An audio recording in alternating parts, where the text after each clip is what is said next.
Welcome back. We're going to jump right into it. There's been some massive PS5 Pro leaks, Nintendo Switch 2 leaks. It's been crazy. So let's jump right into it. The target release window is seeming to be more like November 2024 as their target release date, with the codename Trinity, and because the last few PlayStation consoles have used the Matrix references, and like there was the Neo, and then there's the Morpheus. It was really funny, and I think it's really cool. And an increase in compute units from 36 to 60, which would improve overall performance and stability of the console. I don't know if it's going to get the claimed 8K, but we could hope. And on top of that, we are going to get a more faster RAM. Not really by much, but it's going to be faster. 1800 megahertz. So that's something. The more I hear about PS5 Pro rumors and stuff, the less I actually care. Because I haven't really seen anything that takes full advantage of this generation of hardware yet. For Christ's sake, we're still getting games on the PS4 and the Xbox One.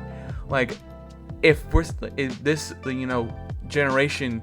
last generation is like lasting so much longer than it ever should have, and those consoles are almost 10 years old now, which is crazy. But the longer this lasts, the less needed the Pro consoles or like another revision seems. Like, it just doesn't make any sense to me, because like nothing has really taken advantage of the new consoles that much. Nothing, and we're still getting a crap ton of stuff on the old consoles, so there's no real incentive to move on from them if you're still getting stuff, especially if you have like an Xbox One X or a PS4 Pro. So the more they keep releasing games on those consoles, the less, the longer it's going to take to get something truly impressive for this generation. But on to more unimportant news, such as the PlayStation Q. This report comes from Zuby_tech. I hopefully said that correct. They uploaded videos and photos of a complete teardown of the new PlayStation Q and the software it's running. And it's just Android. And it's rumored to be about $299, the same price as a Logitech G Cloud, which was stupid when that came out too. And it's according to the leak from Zubitech, was that it's also running a Qualcomm chip. So there's very little separating this in a G Cloud, and very little separating this from a Sony phone that already exists. It just has a fucking PS5 controller duct taped to the side, and it's stupid. It's so stupid. I don't understand why they continue to make shit like this. I highly doubt anyone's going to buy it for $300. I highly doubt anybody would buy it for like $250. The lowest, for the highest it would be for me to consider buying something like that is like $150. Because if it's only streaming and it just runs Android, what's the point of getting that when you could just get like an old Android phone or a tablet or something? Or if you already have an Android phone, just get a controller.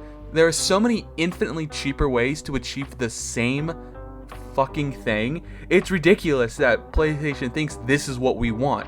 Like, nobody's buying PSVR because it is so expensive, and they just keep making these pointless trinkets to add to your console. I don't know a single person who's ever bought the PlayStation headphones or the earbuds. It's like they just want a PS Vita 2 or a PSP 2, something, a better console, or something like that. But I've never heard somebody say, you know what we need? A streaming-only handheld that runs Android from PlayStation, and it's just ridiculous. Like, why does anybody need something like that? Carrying on to the most important news, there has been some major developments in the Switch 2 rumor mill. Notable leaker Money DJ, which is a finance firm in China that accurately, not necessarily predicted, leaked a ton of information about the original Switch, about release date, reveal window, price, everything. And turned out to be right. And they're back at it again with Switch 2. This time though, they don't have full, specs and cost of the console, but they do have a release window, which is something I've been saying this whole time is in Q1 of 2024. So that is very not that far away. That's anywhere from January to March, which if they release it the same way they did the Switch 1, that would be in March, which is not that's like several months away, and that's actually not that far. So that means we should expect the reveal sometime in October-November range, just like the first Switch.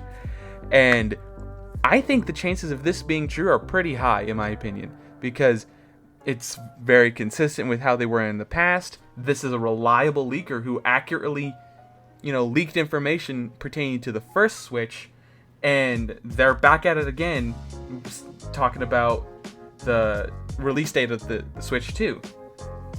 But just like a small list of things that I hope we eventually see is just something like a bigger screen, more storage, redesigned Joy-Cons, because God knows those are so uncomfortable for my hands. I don't know about you guys, but those are just terrible controllers.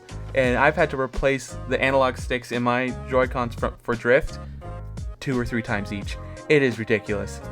I'm really hard on my controller, so I don't blame them necessarily for the durability aspect, but just the comfortability part of it is just boggling. It's like it's so uncomfortable.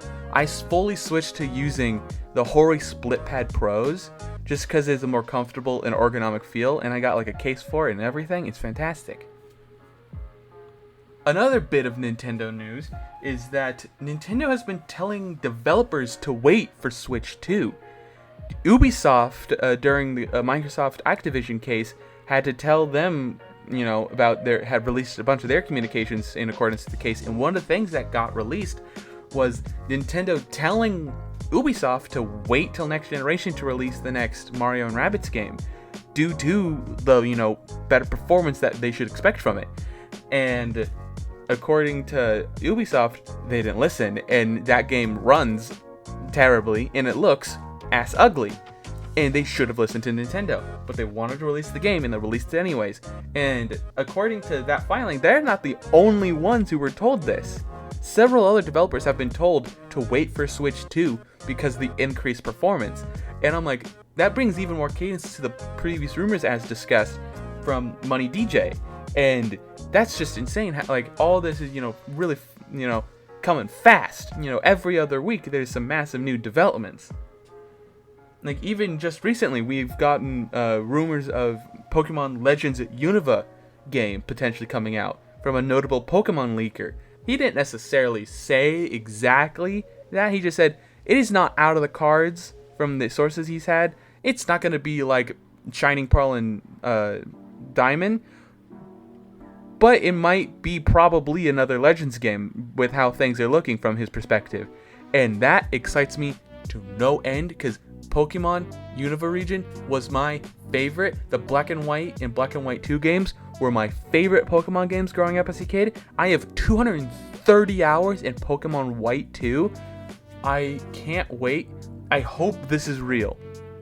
Out of all the rumors we discussed today, I hope this is the one that's real the most, because it has the most, benefit to me, honestly. The most nostalgia, the most excitement. Like, it's so exciting to hear Pokemon Gen 5 rumors. I think it's Gen 5. And it's just, I can't wait for these remakes, and it's so hard to believe that my childhood Pokemon games are now getting remakes, because I remember when Pokemon Heart Gold and Soul Silver came out, I'm like, cool, this is a new Pokemon game I've never seen before.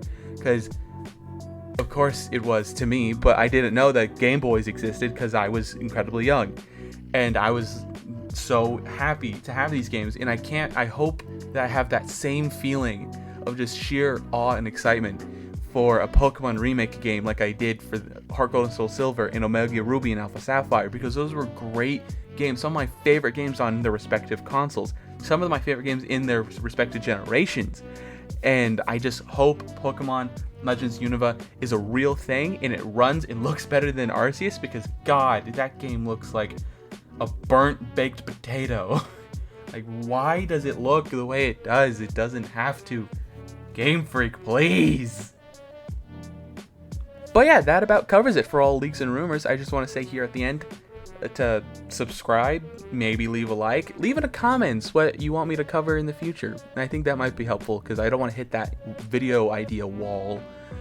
And thanks for 1,500 views on my previous rumors video. I didn't think it would get that big. I'm super happy, and I hope you have a wonderful day.